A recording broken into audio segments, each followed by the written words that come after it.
Right, here we are. Woke up alive again, sort of. Slowly getting better.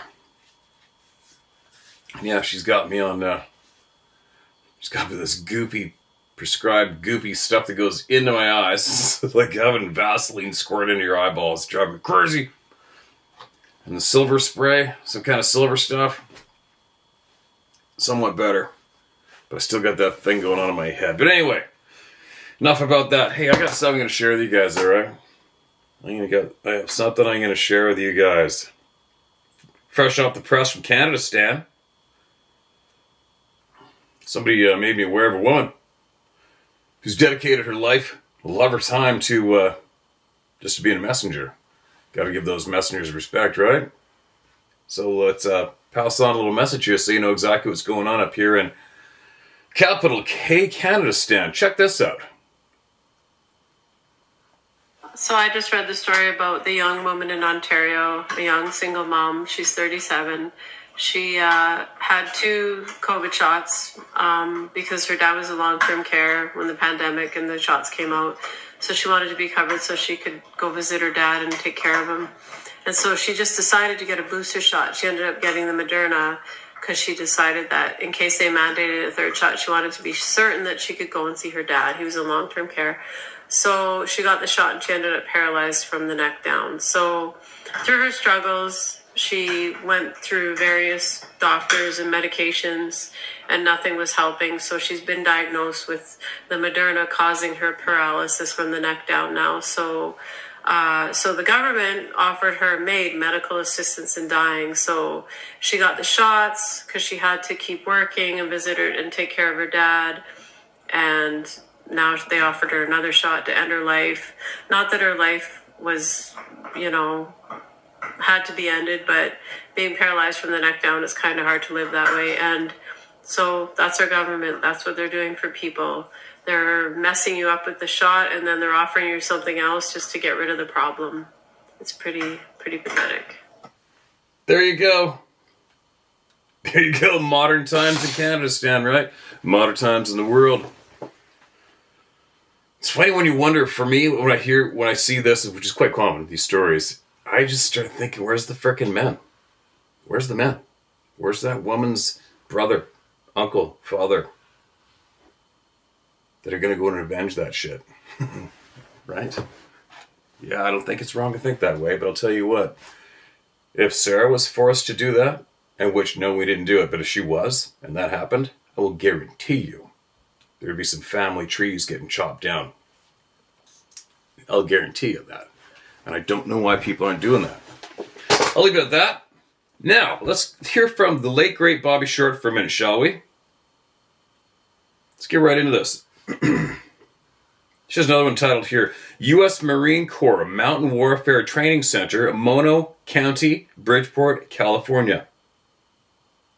Butch Young was very young at 19 years old when he was sent to the Marine Warfare Training Center, MWTC, near Mono Lake, located in California's desolate Sierra Nevada mountain range. It's one of the Marine Corps' most remote and isolated posts. The center was established during the 1950s as the Cold Weather Battalion, with the mission of providing cold weather training for replacement personnel bound for Korea during that conflict. Young was sent to an area called Pickle Meadows, south of the lake, there to learn how to fight, how to conduct himself in combat, how to survive, engage and meet the enemy head-on in freezing, snowy wilderness conditions. Young thought he was prepared for the wilderness training. Mono Lake is extremely remote, and the setting is one of dense forests.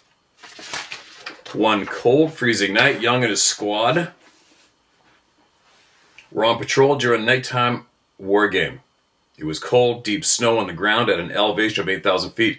The moon was out and you could see quite clearly. It was almost like daylight with the moon and starlight reflecting off the snow. Then it happened quickly and suddenly. The men spotted what they thought were the opposing squad members advancing off to the right. Young could see 2 looming figures. One of them was crouched, the other was standing upright. But the dark figures did not act like Marines on maneuvers. How they acted defied any action of a trained Marine in the woods. In fact, the dark figures were not trying to avoid and conceal themselves. The behavior of the 2 didn't make sense to Young, Confused, the squad strained to get a better look. They could see no weapons, no clothing, or anything that would indicate what Marines wear on maneuvers. The moon lit them up just enough to see fingers on their hands some 30 yards away. Young figured that it had to have been a pretty big hand to distinguish fingers that far away. It took a while before the Marines realized what they had seen. The next morning, the squad learned that the opposing squad team they were hunting was actually 2 clicks away. They weren't even in the neighborhood. So, then what was it the squad encountered? Young wondered what they had seen so high up in the timberline. Finally, they began to realize that they all had encountered 2 Bigfoot watching them advance up the hill that night. There you go. I wonder how many of these people in the armed forces, especially that did all the maneuvers on the home bases, I wonder how many of them are sitting here watching this channel. I wonder. I have a feeling there's a lot, more than we may guess. Let's read one more from the late, great Bobby Short, shall we? I always enjoy sharing Bobby Short's voice because of so many of those evil people who try to suppress her voice. Aberdeen, Proving Grounds, Maryland. Mark Opsasnick, O-P-S-A-S-N-I-C-K, author of Maryland Bigfoot Digest, wrote about the Harewood Park Monster in 1976. Over time, research has amassed a string of sightings in that region. Briefly, one story was about 3 boys, ages 16 to 17. 3 boys, ages 16 to 17, who testified that they saw a bad-smelling, hair-covered, 8-foot-tall Bigfoot 3 consecutive nights near Harwood Park in Baltimore County, Maryland. It was initially investigated and written up by S. Stover and Bernard Brown in the Info Journal, Volume 7, Number 6, page 4. Then, in May of 76, the Richard Stewart family saw what was called the Harewood Park Monster while they were clearing brush. It was reported in the News American. On May 27, 76, to my knowledge, nothing much has been written about the Harewood Park Monster since the 70s, until 2010, when somebody wrote me through the website. In that email, the writer suggested the missing people in that region could be attributed to what once were several Bigfoot-like creatures being held at a U.S. Army facility in Aberdeen, Maryland. Whoa. The missing people in that region. Then in 2011, I received another letter, apparently from a different soldier. The fellow was searching for some update on other information on the Harewood Park Monster. Unfortunately, I didn't have the answers the man was looking for, but I discovered with the help of Maryland residents Chuck Prowl and Jay Jackson that Harewood Park sits across the bay from Aberdeen Proving Grounds. The Aberdeen Proving Ground is a United States Army facility located in Hartford County, Maryland. It is a secretive test, evaluation, research, and development engineering installation, long considered the best of its kind in the world. Jay Jackson, a chemical engineer in civilian life for Kodak, had been stationed there at one time. How is this related to Bigfoot or the Harewood Park Monster? The informant said he was at one time part of the security detail at Aberdeen and was friends with a cook on the base. He and the cook often drank together off duty. It was during one of those drinking sessions that the cook told him what the off-limits area of the base had living there. Here we go. Excuse me. 20 years ago, I was a snot-nosed kid, and the monsters were things, I couldn't imagine. In the letter, he asked, is it possible the Harewood Park Monster is something that escaped from Aberdeen Proving Grounds? I'm not military, so I was unsure about any of this. All I can publish is what has been written to me. Continuing on, the informant stated, quote, I met another security guard that worked there at the APG, Aberdeen Proving Grounds, who said they have something like a Bigfoot living there. Reference to the Harewood Monster, the guard said. Nothing else is ever heard of the Bigfoot escapee after the military swept the woods. At least we never heard anything. The informant believed a Bigfoot could have followed the railroad tracks and by traveling further west could have survived by eating out of dumpsters and dog food dishes. That sort of thing. There are 1 or 2 instances where Bigfoot have been observed eating from dumpsters and not necessarily near military facilities. Texas, Oklahoma, Washington State, Alaska, Alabama, and California, as well as Canada, all have reports of Bigfoot pillaging dumpsters, also known as dumpster diving. A week later, I discovered Harewood Park is a community next to the railroad tracks in Baltimore County, across the river from Hartford County, Maryland. It's only about 5 miles to Aberdeen Proving Grounds, where the creature was thought to be housed and held in a barred, secure, cage-like enclosure. After it escaped, bracket, a soldier's theory, end bracket, it is quite possible that the Sasquatch traveled several more miles following the railroad tracks, where it was reportedly seen eating from dumpsters at a grocery store. I waited for more information from the security guard at the APG, but it never came. Figuring he used a fictitious name, I forgot about the entry. Still, I had the feeling that there might be more to the story than I knew. I discussed the case with Chuck Prawl because of his familiarity with that region in Maryland. He postulated the Sasquatch could swim across the bay and may not have taken the railroad tracks at all. The Sasquatch is reportedly a great swimmer, and for me, this story was hard to imagine. I can report what comes to me, but I know little about the core of military operations or the secrecy therein. If there is more to the story, I'd like to hear it. Me too. I have heard a handful of people with credentials with their name have assured me that there has been noted live captures, and as well as 5. I think there was 5 dead bodies in the possession and a live capture.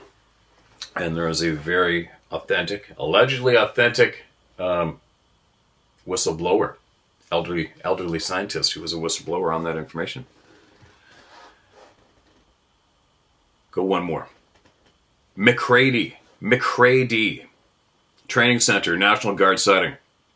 Captain E.N. Scarn, S-C-A-R-N-G, R.T. Cumby, described a dark, hairy figure that was between 4 and 6 feet tall that sprang out onto the road, landing on all fours, and then ran upright on 2 legs into the woods near McCready National Guard Training Center in Eastover, Elkin County, South Carolina. Cumby filed the incident with me in November of 2011, telling me 4 of his buddies saw it at the same time he did, and all of them freaked out at the sight. It happened in broad daylight in 2009 during a training exercise. According to Cumby, later that day they stopped into the facility's environmental office to ask about wildlife sightings. They told him nothing usual had been reported. Several days later, while at the training center, others said they had seen it. Food sources are plentiful in that area, and the Congaree National Park River Basin and swamps are only a few miles away. 3 weeks after Cumby's report came in, just after Christmas, a civilian worker at the training center asked for anonymity, say that 10 times as fast as you can, right? Sent an email through the website indicating that he had seen 2 of the hairy things.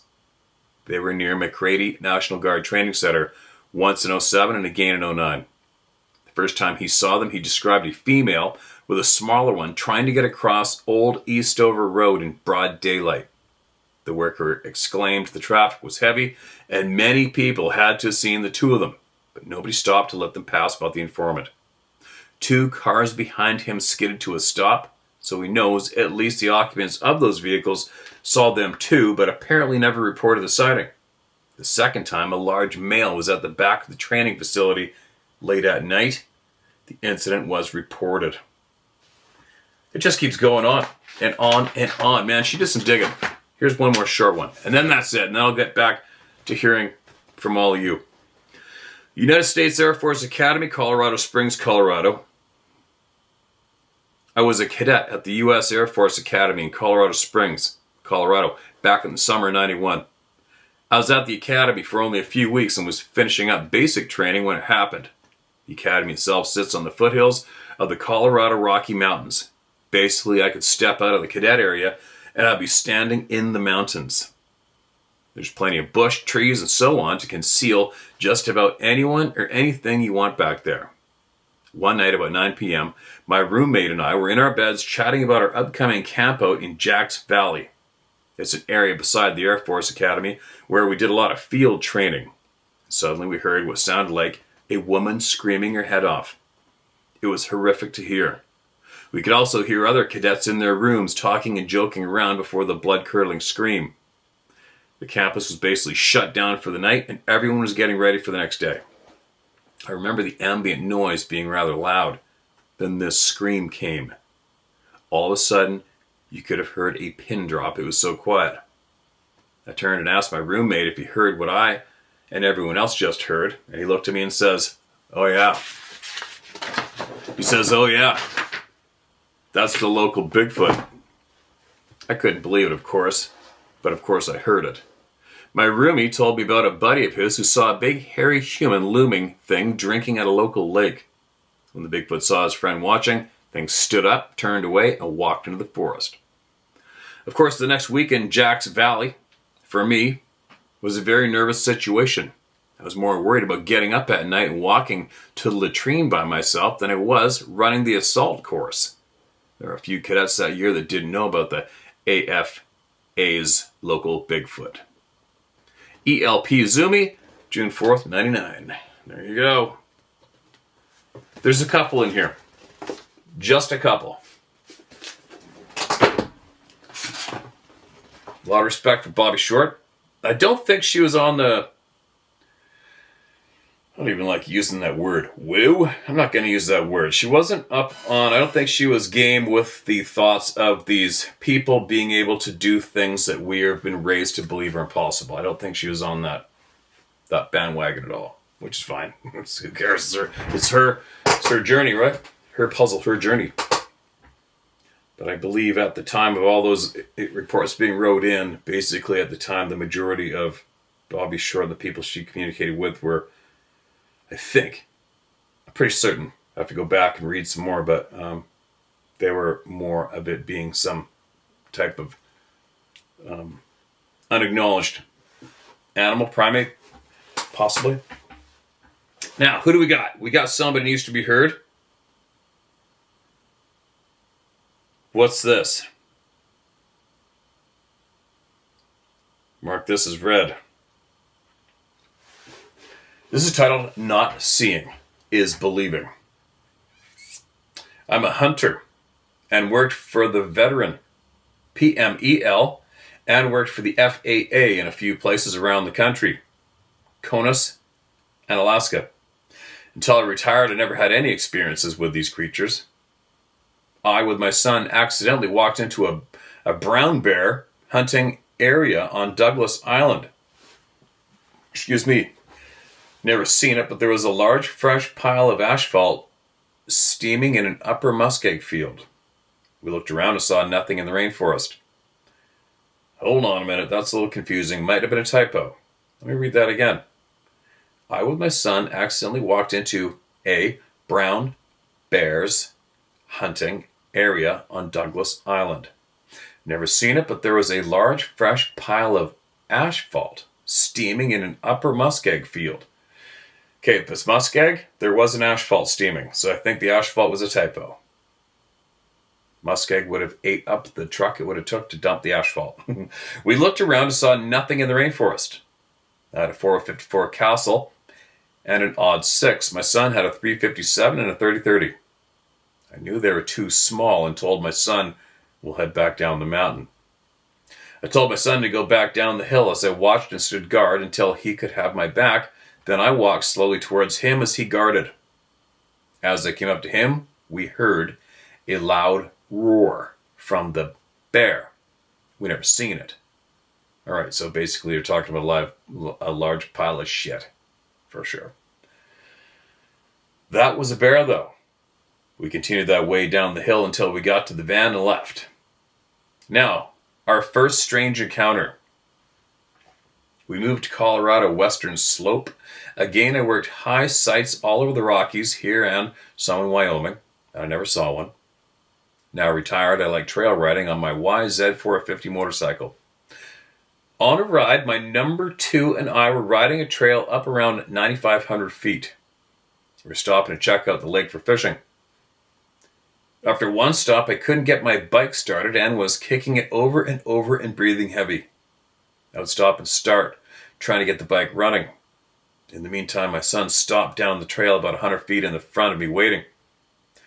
I did a bonehead thing and had choked the bike instead of leaning it out. Well, I get us started and ride past my son about another 50 feet past him by the lake. When he rode up to me, he asked me if I was huffing and sniffing loud. I thought he was talking about me being out of breath. I said yes. We decided to continue. We both started the bikes at the same time. Then came the scream/roar over both bikes, and with helmets on, it scared us so much we both booked it up the trail about a half a mile. Before we stopped to talk, you know how loud those race bikes are, and we felt the roar. I think he was trying to smell my son, but he never took off his helmet and would have smelled like exhaust and motor oil and gas, etc. When we got home, I searched for the sound until I found it. It wasn't the low roar, but high-pitched. The match was a Washington State news call blasting recording of a young Bigfoot for the news crew. The next day, we, my number one and number two, went up armed in a Jeep to see what evidence we could find. We found tracks that showed it was standing right next to my son, sniffing his head. No shit. Tracks also had one of the feet with a split heel. They were only about size 12 to 13 inches in size. That's what I wear. Obviously barefoot. We could see on the lower hill where its toes dug in. We tracked it across the trail to a tree fall. Then I found in the mass a 19-inch track 2 inches deep. Couldn't duplicate it.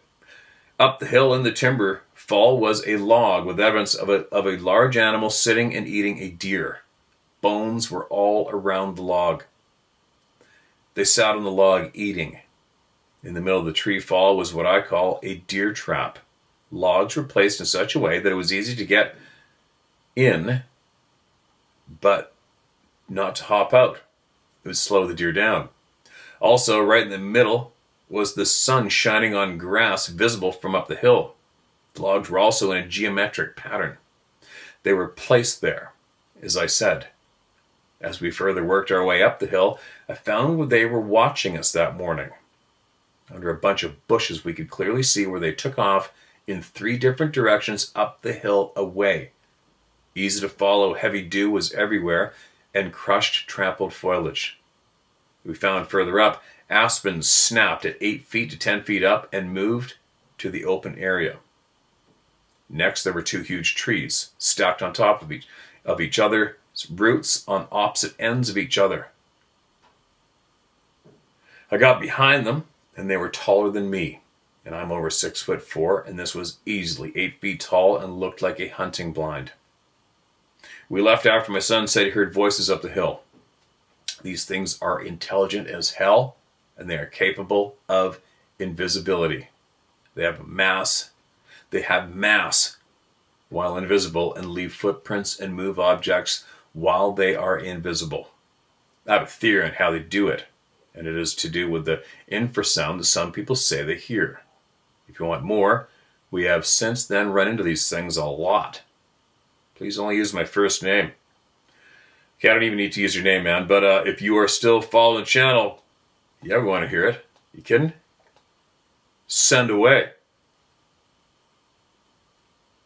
Send it.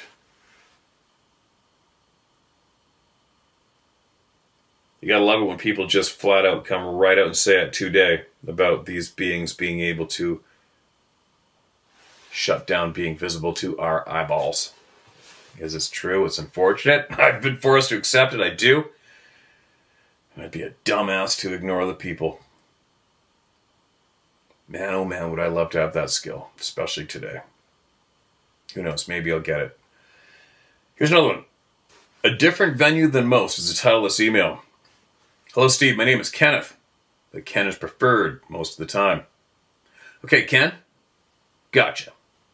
I'm a viewer of your channel for months now and thought I'd share a strange encounter with you. First, let me fill you in on a little about myself. I'm 55 years old, 56 next month. I grew up about a mile from the beach in Los Angeles, about a mile from LAX airport, into a little neighborhood of middle-class homes and some very expensive homes. The area has the last natural wetlands and estuaries in Los Angeles. And when I was a kid, there was still unoccupied land we called bean fields because wild pinto beans still grew in some areas.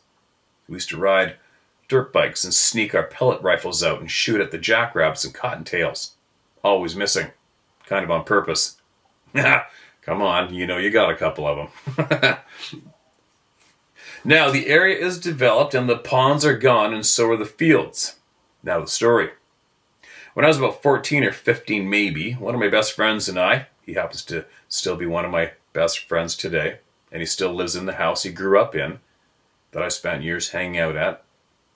One night after day at the beach, he and I rode our bicycles to a girl's house to hang out with her and her girlfriend. At around 10 o'clock that night, the girls had to be home, and we rode with them to their house. This is only about 10 blocks of residential houses away from my friend's house, and I was spending the night there so we could get up early and hit the beach. After getting our teenage kisses goodnight from the girls, we started to ride home, but as we turned the corner from one street to the next, there was something in the street. It was fairly lit up by the street light, but being so close to the ocean, it was a little misty fog. Not at all thick, just typical moisture from the ocean.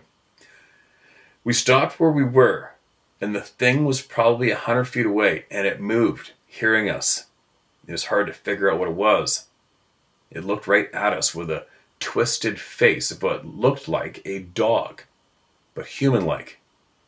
It was on all fours, with its hind legs very much longer than the front, causing its back to be arched, and it was hairy and grotesque. Ew. That's almost like it's like it's poised to lunge, right? That's creepy. Like disfigured. And my friend and I looked at each other and I said, "What the F is that? Do you see it?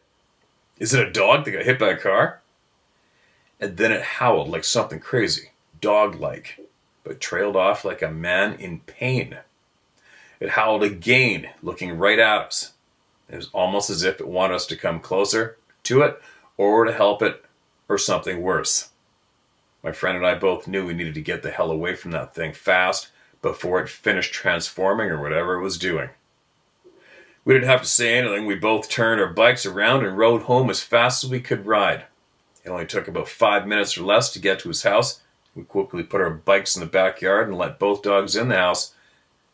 And we both had that hair standing, eyes watering, almost crying, for being so scared.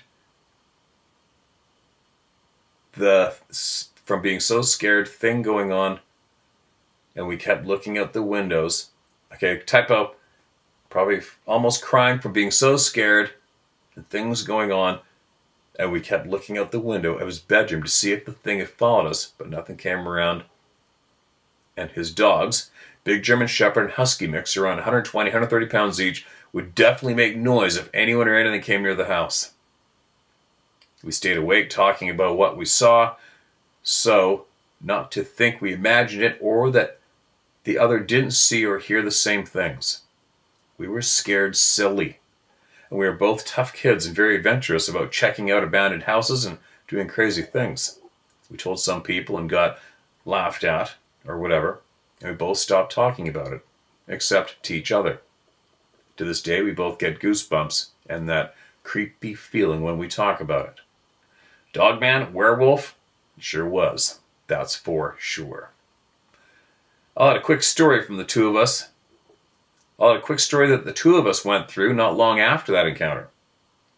We were at another friend's house to watch the movie The Exorcist. Oh, joy. The friend had cable TV. Before it was cable TV and the box played movies. So while watching one of the scariest movies of that era, we hear sirens coming right by the house, and they stopped. And we could see red lights flashing and more sirens, so we go outside to see what's going on. And about 4 houses down the street is a church, and it was on fire. That freaked us out also. And of course, we had to ride our bikes home again that night also, scared shitless, riding as fast as we could.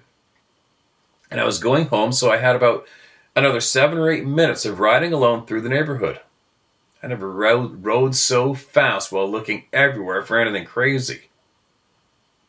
I guess, okay. So, well, that's it, Steve. Very few people have heard those stories, but my friend and I still talk about them to this day, 40 years later.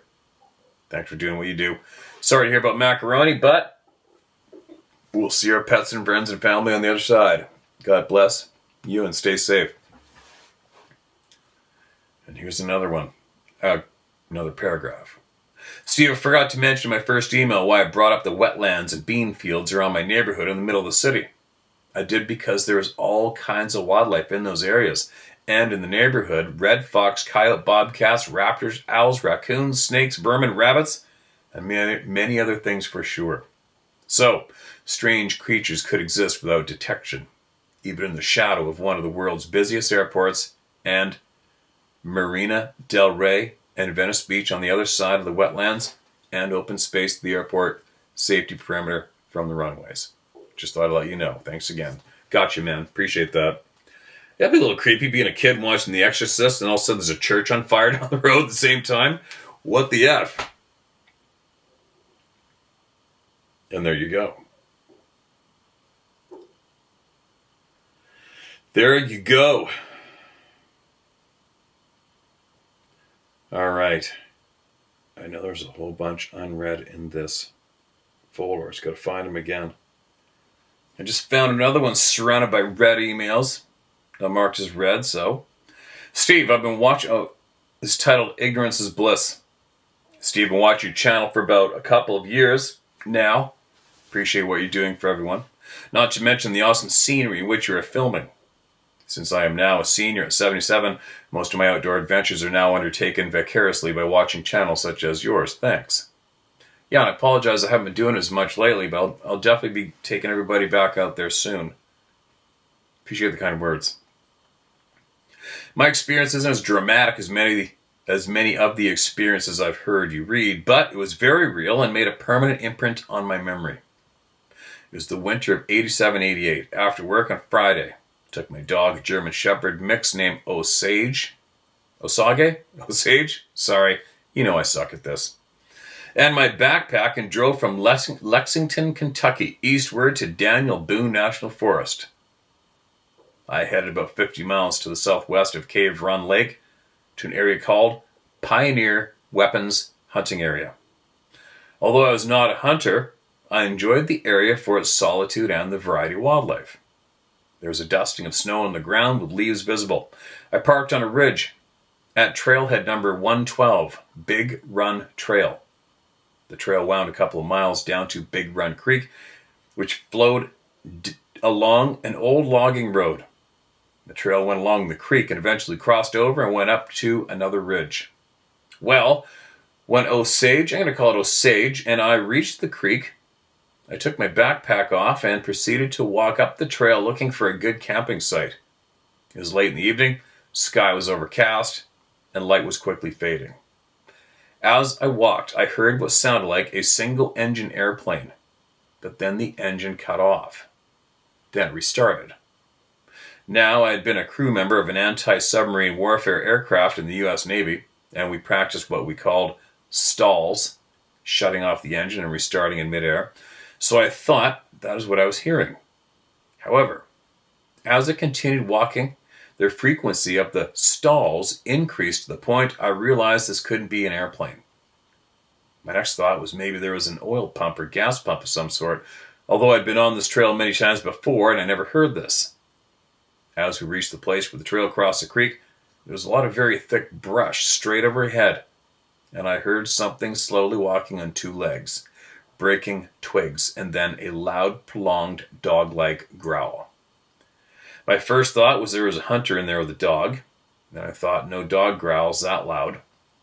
It was like the MGM lion that roars before the movie starts, only a dog growl amplified. Osage was about 20 feet in front of me. I called her, drew my .38 special. I know, lame. I since carry a .44 Magnum. As we slowly backed away, I saw no movement at all, and the howling stopped, dead silence. We worked our way back to my backpack, and I decided this is the best place to spend the night. Ignorance is bliss. At that time, I was ignorant of Sasquatch or any cryptid.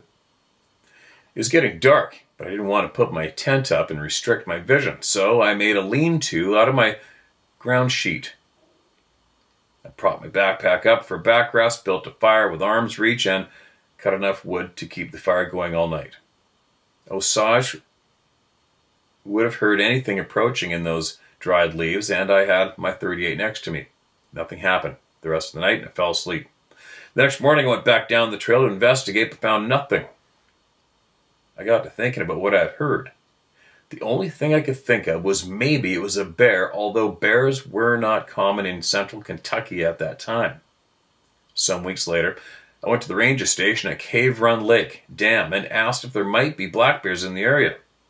A local resident who was there said that there had been rare sightings of small black bears. So for many years, that was my explanation for what I heard. Then the internet came along. A few years back, I researched black bear sounds, and guess what? Black bears don't growl like a giant dog. Now, after watching your site, Steve, I have a better idea of what I experienced. Hope my story will add a small thread to the tapestry of the truth you are weaving. Thanks, Steve. Keep up the good work. Rocco Ambrose. Appreciate you, Rocco. I hope I didn't butcher your dog's name.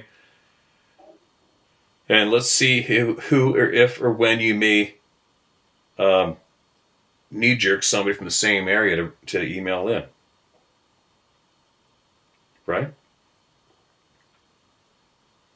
Long drawn-out growl at an innocent human being minding their own business again. This is titled, They Are Mimics. Hi, Steve. Let's get right to it. I'm thumbing this on my cell phone, and it's going to take me all night. I love this venue, and I thank you for telling our events.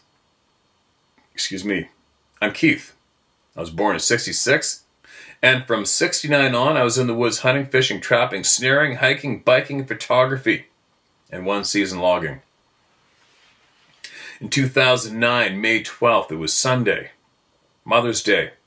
My two buddies had just left camp, headed for home, and I was staying 2 more days camping and fishing up on Harris Lake, just outside of the Boundary Waters Canoe Wilderness and Wildlife Area of northern Minnesota. I was laid off for work for a week, so I was eager to fill my cooler. I was heading back to the second half of Harris Lake where the creek runs out. I was chasing crappies. That's a type of fish, if you guys aren't familiar. When about a quarter of the way across the second lake, I thought I saw what I assumed was a moose and maybe a calf.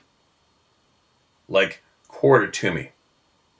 What looked like right to the right of the creek I was heading for. Oh, I got crap in my eye still here. Right then, I hooked into what I thought was a fish. But as the front of my 12-foot John boat started rapidly pulling left, I found out I was snagged. I turned my trolling motor off. That's all I ran on this lake and got myself unsnagged. Got the boat rightened and headed back towards my river/creek outlet. As I got close, I slowed way down. There are 5 settings on my Mini Coda 30. I had it at 1 and it was slowly trolling the big golden boulders that are in the bay, and wham, hung up again, and I was trying to unsnag my line. My John ran up close to shore, ran up on a sunken boulder right in the middle of my John boat. Then my ass end of the boat swung to the right, slamming me, and the John boat slamming me and the John boat into the brush on shore. The sound of the aluminum on the rock echoed out with that sound it makes. I was praying for no hole. But during that fiasco, it wasn't until I crashed the brush that something, about 5 to 10 feet, took off running and screaming in a high-pitched scream. I stumbled forward and tried to turn and see what was running. Yes, running. Like a human runs through the brush and to the tree line. Screamed the whole way in the middle of me trying to find what took off running. Now, from inside the tree line and to my right came the loudest roar scream I have ever heard. In my mind, I thought, oh, it's just a skid steer or a dozer. But the roar/scream didn't quit, nor did the smashing of limbs. It came right at me, and I could hear it stomping through the woods and immediately realized it wasn't equipment. That's when I had a fear come over me like I have never had. I've been to Iraq, I've been in combat, but the fear was get out of here now or I was about to be eaten by I did not know what. The thing was still smashing and stomping in the woods from my right to left, paralleling the shore, and would act as if come out of the woods and eat me, then back into the woods, smashing and stomping and scream roaring the whole time until it got to where I thought the first thing ran to, and then everything stopped. Then I heard splush, splush, as if something stepped in the creek. Then some far-off cracking of branches and some running through the woods away from me. I was shaking, sweating, almost crying, and fighting with that damn rock. When they hit the creek, I had just spun my motor about 180, reached out, cranked the throttle to 5, and the motor pulled me and the John boat off the rock, and I stayed in that position until I was 100 yards out. When I spun the motor back 180 and propelled forward, swung the boat to my left and headed for camp. I kept looking back at the area, at the outlet. I kept waiting for something to show. I had at the time no clue what could make that roar scream. It vibrated my rib cage, my eardrums, and my skull. I couldn't think of anything that did that or acted like that. I got the feeling I was being followed on shore to my left and trolled at 5 all the way back to camp, where I threw everything in the back of my truck and headed out. I didn't pack out. I just grabbed my tent and ran for the truck. I stuffed the John boat in the back of my 87 150 with the 8-foot box and shoved everything from camp into the ass end of the John. I shoved everything from camp into the ass end of the John boat and drove as fast as I could out that road, what is nothing more than a 4-wheeler trail. When I hit tar, I hung a right and headed for home. 63 miles later, I got home and immediately went online to see what would make that scream. And that's when I was re-educated on Sasquatch/Bigfoot, and have now been down that rabbit hole for 11 years now. I don't hang with my 2 buddies that left that day. We used to go every year. Now they just call me names and rhyme with pussy. They don't go up there anymore either. This is super long, but I'll send 2 more events that happened. One was one day earlier on that same trip, and one from 2004 on my Fisher and Martin trapline that I never associated with this subject until the rabbit hole swallowed me. Thanks again, and may you and all the followers be safe out there and keep your heads on a swivel. There you go. Welcome to the club, man. I hope you're still here and you're going to share what you know. What else you've experienced. Because we want to hear it. Man, I've got so many guys. There's so many people who've had these experiences. I hope, well, we are helping. We're helping a lot of people. We are helping a lot of people. All right, what do we got here? I'm really getting them out, getting them shared today, aren't I? This is a title that came back. Hi, my name is Eric. I live in Chesapeake, Virginia, on a 1,000-acre piece of property. I'm 51 years old. I hunted and fished all my life. The area I live in is very rural, but only a few miles from the coast. We live right off the intercoastal waterway in an area called Blackwater.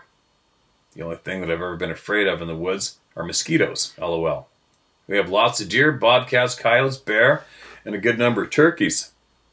To be able to pay the taxes on our land, we have a small hunt club, only around 10 people. We like to keep it small. About 11 years ago, I had 3 Rottweiler dogs. Those dogs weren't scared of anything. They've even run bear clean off our property or up trees. That's important. I'll get back to that. Around the year 2009, I had 2 hunters come out to the property. They both killed deer that day. I wasn't at home, and they didn't know where we disposed of the carcasses after processing the meat. They threw the remains in a ditch about 200 yards behind my house. My wife is not happy about that, but it is what it is. We figured the coyotes would clean it up. A couple days later, I was getting ready for bed. I always let the 3 dogs out to go to the bathroom. About 5 minutes later, I went out to my deck, called the dogs. They weren't coming. I could hear them barking back in the woods behind the house. It was kind of a different bark, like they were scared. All 3 dogs came running out of the woods into our backyard. They stopped about halfway between the tree line and the house, which was about 80 yards from me. They would run almost to the wood line and then back, barking and growling. I thought to myself, it must be a big bear. I turned on the floodlights for the backyard and looked in our pasture next to the house. I could see our horses in the pasture to my right, all standing side by side with their eyes bulging out, looking straight into the woods. And then I heard this growl. It was so loud that my wife heard it inside the house and came outside. Picture that, you guys. You know, we had a lot of people they're really describing these sounds they're hearing pretty good. But I mean, you got to picture how intense these sounds are. It's brutal. Imagine that. She heard it inside the house, from outside across the yard, 80 yards in the timber. Holy shit, no thanks, right? It sounded like it was around 200 yards away. Believe me when I tell you, it was no bear growl. It almost sounded like a gargling growl. It made the hair on my body stand straight up. My wife went inside and came back out with 2 shotguns. Good girl. I started calling the dogs to get them back on the deck and in the house, thinking that this bear would hear me and run off. But it didn't run off. It was coming closer and growling and screaming at us. As it got to the edge of the wood line, which is about 80 yards away, I told my wife, that's no bear. At this point, we were not thinking Sasquatch. The way this thing was coming, it could not see me on the deck because I have a barn that would obstruct its view. So it continued coming closer and the screaming louder. Man, this thing was pissed off. I figured right away whatever it was eating on those deer, and the dogs went back there and disturbed it. Because of the floodlights in my yard, this thing went behind my barn and up the driveway. It was going to come out about 30 yards from me, near my carport. This thing just would not stop coming. It was not scared of the dogs, and it was not scared of me. Finally, it got to where it could see me, still screaming at me with that gurgling growl. It was in the woods, and I could not make out any features, but after doing some research, I believed that it saw me on the deck with a shotgun, and at that point, all the growling stopped and it disappeared into the woods. And that's not the end. About 2 weeks later, in the middle of the night, maybe around 2 a.m., my wife wakes me up from a dead sleep and she says, Eric, it's in the backyard. This thing was in our backyard screaming at us again, as if to say, you didn't scare me off. These are my woods. Man, I don't know what kind of animal does that. Kind of like it held a grudge or was still pissed off. The dogs wouldn't even go near the door. I turned the floodlights on again, and the horses were all the way up near the road, pushed together side by side, staring right at whatever it was. After about 5 minutes, it finally stopped. And this thing has never come back since. And we've never heard the sounds again. Has anyone else ever experienced anything like this? I'd like to know. Sorry for being long-winded, but I had to tell somebody who doesn't think I'm crazy. The handful of people that I've told either think I'm crazy or lying. Thanks, Eric Tybalt. Tybalt? Eric, hope I didn't ruin your last name.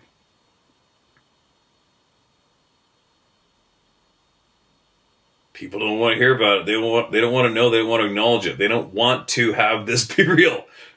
Right, Eric? They just don't. Who gives a shit what people think? Appreciate you sending that in, man. Appreciate you sending that in. And I don't know what's going on. Why these beings or any being would even do that, especially in the nighttime. I mean, let's face it. You're going through the woods. Oh, there's some lights on in a house through the forest about 100 yards that way. Why do I even need to go there? You don't. Turn around and go the other way. What's going on, man? You know what I mean? What's going on? Or is it the way of maybe their roar scream is them being scared and terrified of where they ended up and they don't know where they are and they're yelling for help. You never know. You never know, right? One more. This is titled Sasquatch. Hello, Steve. My name is Mac. I live in Kansas. I've always enjoyed hunting and fishing. An outdoors kind of guy. My heritage is Cherokee. Line comes from my father's side. I've listened to many stories about Sasquatch growing up. I joined the Marines at 17 years old. After 9 months of training, assigned to 3rd MARSOC Unit, Camp Lejeune, MARSOC Unit, Camp Lejeune. In late August, hot summer night, I was on security guard watch at a bunker 6 p.m. to midnight. Far southeast corner at the base out in no man's land. Boring. Until the second night. Remembering my sergeant told me not to engage into tree lines, stay near perimeter fence. Why would he do that?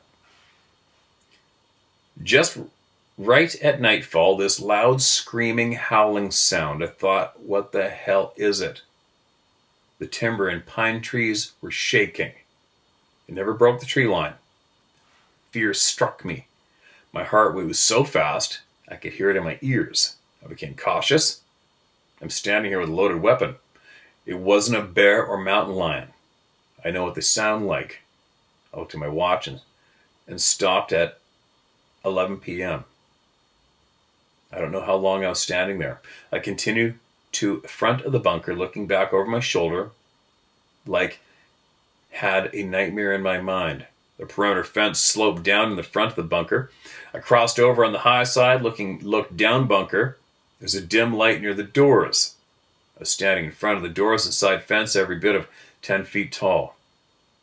Sorry, I screwed that up. I crossed over on the high side, looked down bunker. There is dim light near the doors. It was standing in front of the doors inside the fence, every bit of 10 feet tall. I clicked the safety off my M16. I shouted your name. You're in a restricted area. I shouted your name. You're in a restricted area. Again, I shouted your name. Oh, I get it. There's no quotes or anything, right? I raised my weapon and fired. A burst of 3 rounds, a warning in the air. I was only 150 meters out. I could have killed it. I stood and looked at it like we had a misunderstanding. It read my mind. The being leapt and it was gone. The following morning, I was briefed in front of my captain. I was charged $500 for each fired round. 3 weeks later, I was deployed to Southeast Asia with 7th Fleet. In 1978, I was discharged and retired the same day with honorable discharge. Steve, I appreciate what you're doing. I know you have a lot of email. At least I did my part. Thanks, Mac. Holy shit, Mac. Appreciate that, man. Okay, I'm going to stop there. I've got a pile of them here. But, you know what I find out amusing, but it's kind of like every single time almost you hear, or a lot of times we've had people from the military write in and where they were and where they were doing. I'd say so far we're batting at about 100% where someone lashes out and says, they're not military, they're making it up. They wouldn't have had this and they wouldn't have had that and there's no way and I've been here and I've been there. It's almost funny. It's like there's some ongoing battle going on between military and ex-military that I'm not familiar with. I just don't get it. But there seems to be so many people are willing and ready to just lash out at somebody who has a story of when they're in the military. It doesn't matter what the story is. Somebody always says, nope, they're lying. They were in the military. It's funny, isn't it? I don't even know why I mentioned that. Anyway, what's going on now? I got to go on a road trip and get some hay, Sarah and I. And what else am I doing? I'm going to have to, I think I'm well enough I can sit down and speak comfortably now. So I'm going to send Robert a message today. Just checking my shit here. Rich Germeau hasn't messaged me back yet. And I'd like to talk to Rich. I think he's a very intelligent man and well versed in the subject, and he's learned a lot. And he's not scared to share what his thoughts are. So that's why I'm interested in talking to him. Rich, it's a good dude. And I have gone through my list because I had a handful of you who offered up to discuss your experiences further detail here with me on a Zoom call or video. And I found those notes too. So I have 4 people right now to email about that. I'll get that ripping. And what else? Our friend Darren. I believe Darren's in the South US right now. Haven't heard from him yet, but I'll get a hold of him. And we'll see if his friend, who is very familiar with these beings right up the road from here and has seen them numerous times. I think the guy was game to have a sit down with Darren and I and record a BS session about what he knows. And then maybe possibly I'll accompany Darren. We'll go for a hike up to that lake and go catch a fish. And see what happens. And take you guys along for the ride. That should be coming up. What else? I gotta get my boat cleaned up. Gotta get this other damn boat cleaned up and get it sold. I just suck at that.